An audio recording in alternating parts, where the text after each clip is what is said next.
So the counterintuitive insight that I had about decision making from studying sort of Buffett and Munger and Peter Kaufman and a host of other people who've influenced my thinking is that they almost never find themselves out of position. And if you want to think of it as position as your circumstances, they're never forced by circumstances into doing something that they don't want to do. And often that means they look like an idiot in the short term, but in the long term, they win. And if you consider Buffett, for example, as we've talked about, he closes down his partnership during a bull market in the 60s because he doesn't know how to invest anymore. He's lost touch. He can't find what worked for him. He reopens it later in terms of Berkshire Hathaway. Time magazine, I think it was 1999, he's on the cover as being out of touch. 2001 stock market bursts. Right now, today, I think as of last quarter, he's got $150 billion on the balance sheet.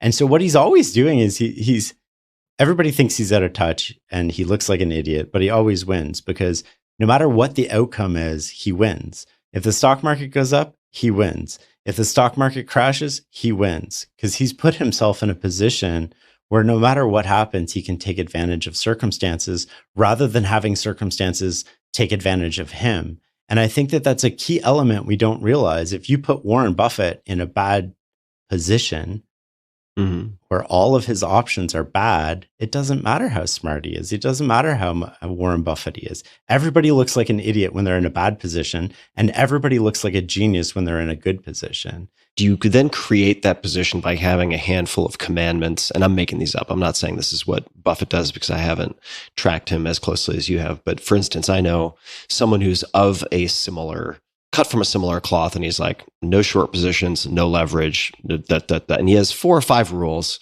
that he follows, which means he doesn't always beat the S&P 500, let's say, but he's very rarely in a position where where he's a distressed seller or is forced into a bad position, right? So he's able to play a very long game. So I guess please keep going, but I'm wondering how you consistently create that type of position.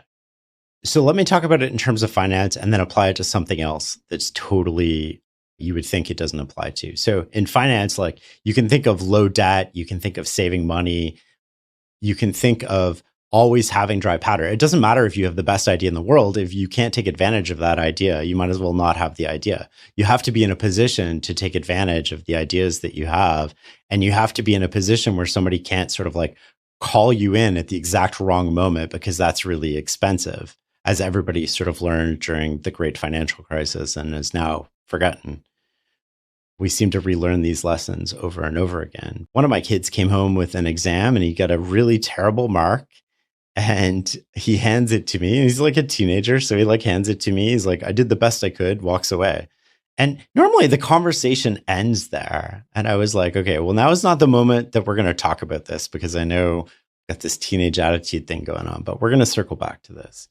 And so later that night, I was like, talk to me about what it means to do the best you can. And what he told me about the best he could was like, when he sat down to write that test from 10 to 11, he focused all of his energy and all of his effort on it. He made the best decisions possible from 10 to 11. But what he forgot or didn't really appreciate is what position was he in at 10 a.m. when he sat down to write that test?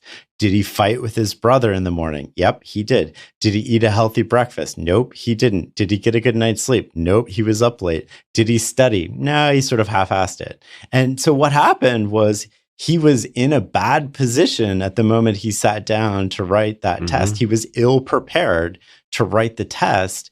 But yes, he did the best he could in that moment. And so often we think about life in terms of how do I do the best I can in this particular moment, rather than how do I put myself in the best position? And part of that is like we're always predicting. We're predicting creatures.